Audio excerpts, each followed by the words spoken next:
영하 3도의 추위로 오늘과 내일 추위가 상당할 것으로 보이기 때문에 옷차림 지혜롭게 하시는 것이 좋겠습니다.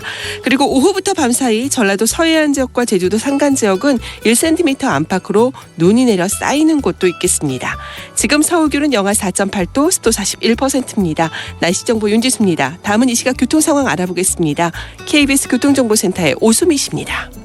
네, 이 시각 교통정보입니다. 아직 어둑어둑한 아침 출근길 하나둘씩 정체가 시작되고 있는데요. 먼저 영동고속도로 강릉 쪽으로 서창에서 월곶까지만 밀리고요. 반대 인천 방면은 안산에서 서안산까지 속도를 줄입니다. 서해안고속도로 목포 쪽은 비봉에서만 정체가 이어지고 있습니다. 중부 내륙고속도로 지선 대구 쪽으로는 금호 분기점에서 정체, 반대 창원 방면은 옥포 분기점에서 서행입니다. 경부고속도로 서울 백면 부산 요금소에서 막히고요. 이후 수도권으로 진입해서는 수원 일대와 달래내에서 반포까지 느리게 이동을 하고 있습니다. 지금까지 KBS 교통정보센터였습니다. 최강 시사.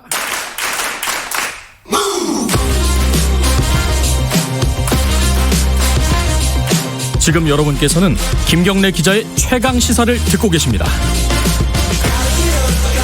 네, 김경래 최강시사 듣고 계십니다.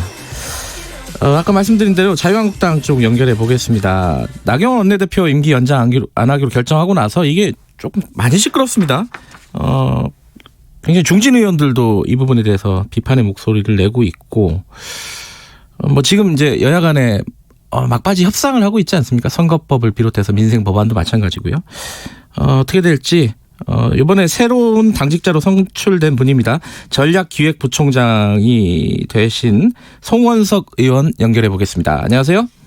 예, 안녕하세요. 송원석입니다. 네. 요새 자유한국당이 좀 시끄러워갖고 그렇게 막 화기애애한 인터뷰는 안 될 것 같아가지고. 예. 예. 이번에 이제 임명되시는 과정에서요. 당직자 임명되시는 과정에서. 네. 김세연 의원이 여의도 연구원장에서 물러나게 됐잖아요. 네네. 그 부분에 대해서 김세연 의원은 자기가 속았다 이렇게 얘기를 했어요. 그러니까 임명할 때 이게 김세연 의원을 잘라내기 위한 그런 인사였다 전체적으로 그렇게 보는 시각도 일부 있었는데 어떻게 보십니까? 그 송원석 의원께서는? 속았다는 표현이 조금 이 상황에서 적절한지 한번 짚어봐야 될 것 같습니다. 네. 특별히 누구를 지정해서 그쪽 표현대로 한다 그러면 네. 속아내기 위해서 만약에 인사를 했다 그러면 네. 정말 큰일이겠죠. 네. 그런데 당직자 37명인가요? 일괄해서 사퇴서를 냈고 네네. 그중에 일단은 7명이 일단 임명을 했지 않습니까? 네. 그 과정에서 특정인을 겨냥해서 인사를 했다라고 하는 그런 말씀은 네. 새로이 그 당직을 맡게 된 사무총장이나 다른 분들에 대해서 좀 적절한 표현은 아닐 것으로 생각을 합니다. 아마도 네. 당대표께서 단식을 하면서 현재 이 난국에 전국이 굉장히 어려운 상황이기 때문에 네. 우리 당이 좀 쇄신이 좀 필요하다, 혁신을 해야 된다 하는 그런 취지에서 네. 일괄해서 사퇴서를 받고 당을 새로운 모습으로 좀 더 젊고 활력 있는 새로운 모습으로 가져가기 위해서 하신 거 아닌가 저희들은 그렇게 이해를 하고 있습니다. 그 박완수 사무총장도 그렇고요. 그리고 송원석 의원도 마찬가지인데, 일부 언론에서는 약간 친황 라인, 그러니까 황교안 대표 사람들로 배치를 한 거 아니냐, 역시. 요 비판에 대해서는 본인은 어떻게 받아들이고 계십니까? 글쎄요, 제가 갑자기 왜 친황이라고 잘 이해는 못하겠습니다. 예. 그러니까 이게 아마도 이런 것 같습니다. 언론이나 이런 데서 나오는 얘기는 네. 있는 사실보다는 조금 약간은 좀 이렇게 부풀려서 예. 나가는 경향이 조금 더 있는 것 같습니다. 그래서 저는 그런 부분은 과도한 해석이라고 생각을 하고요. 예. 기본적으로 우리 당 내에서 개파라든지 이런 부분들은 없다라고 오래전부터 얘기를 했고, 네. 또 사실 지금 현재 이 민주당 청와대와 민주당의 태도는 네. 우리 한국당을 대화의 어떤 상대랄까요? 국정의 파트너로 잘 인정을 안 해주는 네. 일부 표현에 의하면 한국당에 대해서 괴멸시켜야 될 정당이라고 하는 그런 표현까지도 했지 않습니까? 네. 그런데 대해서 우리가 거당적으로 국민과 함께 여기에 대해서 이제 서로 싸워 나가야 되는 상황이기 때문에 네. 특정인이 뭐 친황이니 아니 뭐 그런 표현들은 좀 적절치 않다.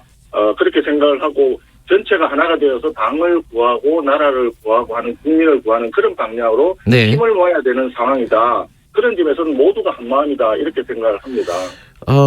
어제 이제 그 나경원 원내대표가 여기 임기 연장을 안 하는 걸 받아들인다 이렇게 얘기를 했습니다. 의원총회에서. 그죠?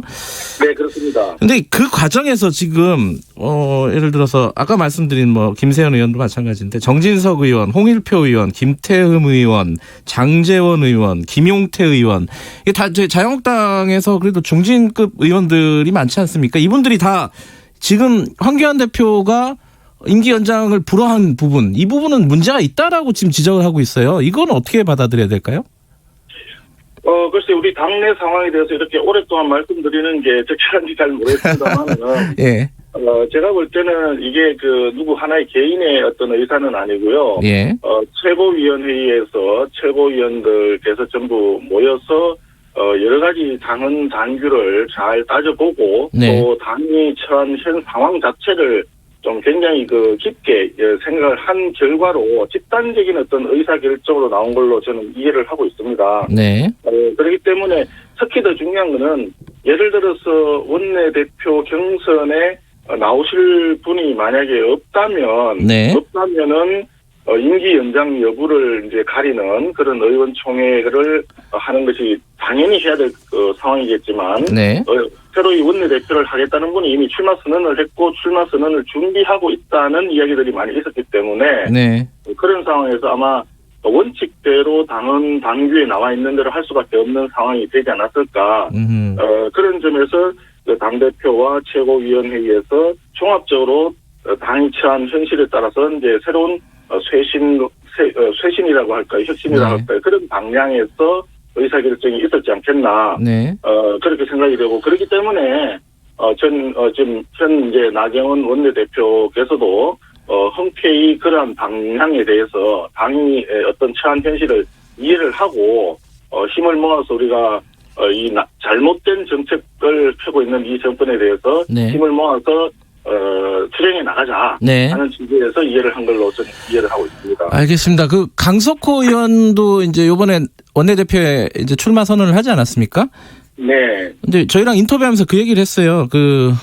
배가 9개 패스트트랙이 아니라 필리버스터 신청한 거 이런 부분들은 좀 성급했다. 여당하고 협상을 할 수 있는 어떤 좀 여지를 둬야 된다 이런 취지로 인터뷰를 저희들이랑 하셨어요. 이 부분은 어떻게 보십니까? 어떤 법안이요?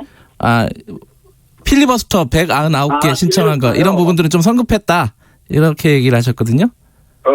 성급하다고 생각을 할 수도 있겠지만 네. 아마 필리버스터를 할 수밖에 없는 상황은 누구나 이해를 할 겁니다. 지금 현재 지금 진행되고 있는 상황은 네. 지난 봄과 마찬가지로 민주당에서 이제 군소 일부 야당들과 서로 연합을 해서 네. 제1야당인 한국당을 제외하고 네. 그때 이제 갑자기 패스트트랙으로 바로 갔지 않습니까? 네. 그래서 지금 현 상황도 똑같은 상황이 지금 반복되고 있는 상황이기 때문에 네.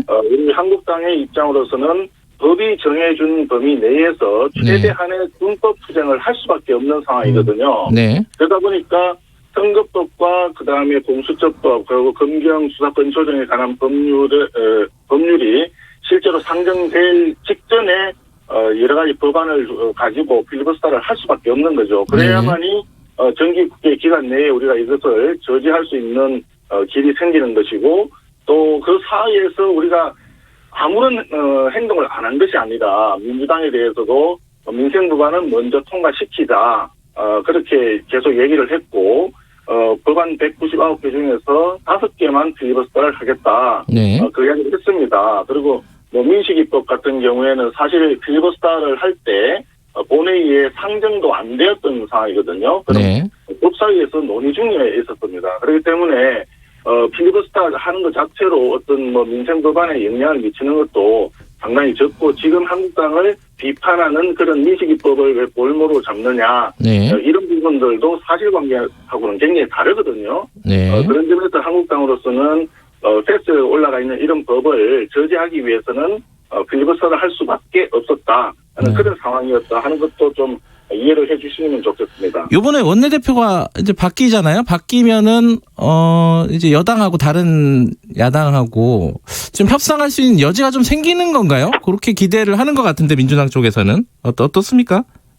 예, 뭐 그런 부분도 있을 수 있습니다. 저는 항상 그 전쟁을 하는 기간 중에도 네. 물밑에서는 서로 그 밀사가 오고 가는 것이 일반적인 국제적인 상황 아니겠습니까? 그런 네. 상황을 볼 때 항상 그 여당과 야당과의 관계는 긴장을 하고 굉장히 투쟁을 하는 관계에 있지만 또 물밑에서는 협상도 당연히 따라야 된다고 생각을 합니다. 네. 다만 제가 걱정하는 부분 중에는 앞서도 말씀드렸지만 민주당이 한국당을 대화 상대로 여기지 않는 것 같은 이런 느낌들을 받을 때가 종종 있습니다. 아하.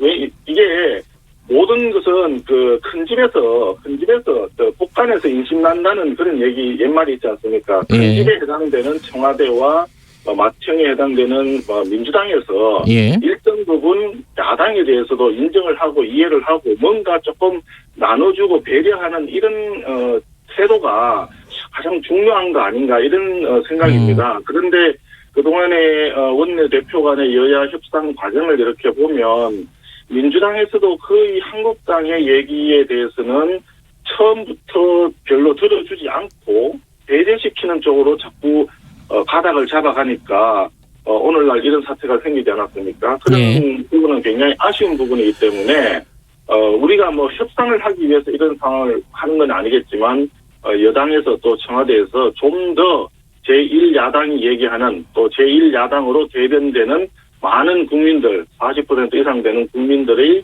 그런 그 마음이나 소리도 이해를 좀 해주면 협상이 잘 되지 않을까 이렇게 기대를 조심스럽게 해봅니다. 그러니까 민주당 이인영 원내대표가 계속 그 얘기 하잖아요.